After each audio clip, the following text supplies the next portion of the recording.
The 1 o'clock meal came with my draft notice. So I went from a pretty good high to a very low low in the span of a few hours. I figured at the time, everybody, you owe your country a little bit of service one way or the other. And so, well, instead of Vista, I guess it'll be the Army. I was in north in Quang Tri province, which is up borders the DMZ, at the far north of South Vietnam.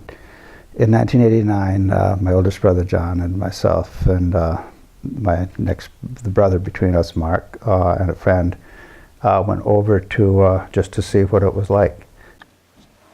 At that time, we were just walking around and looking and enjoying it, and it was really, a beautiful evening and whatnot.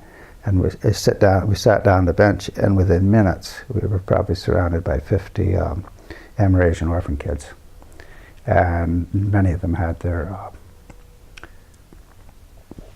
pictures of who they thought was their father and whatnot. And you know this guy, do you know that guy? And they all had their stories. Whenever you travel, you're going to learn something if you're open to it.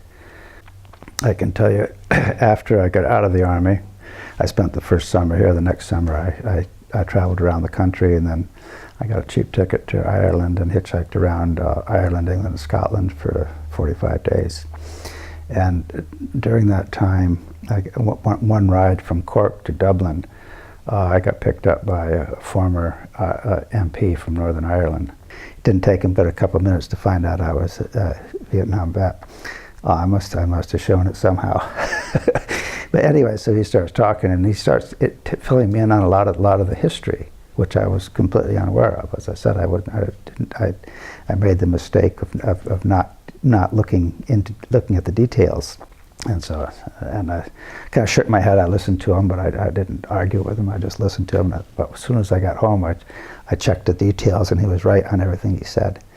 And so that's probably woke me up to stay more awake for the rest of my days. Seeing what went on in Vietnam, seeing what goes on today, has probably turned me more into a more certainly anti-interventionist person. What we get from the media is not always what is, and that's the biggest problem I think we have in this country. You can take 9/11, which was a real tragedy, of course, but if you look at it from a pragmatic point of view, numbers-wise, there's 3,000 people. Sounds like a lot of people. But when you look at the statistics, we killed 3,000 innocent people in Vietnam every week of that war. We're not living up to our ideals, as far as I'm concerned. I would say, if the place that you're ever interested in, go and explore it. The world is full of very interesting people and places.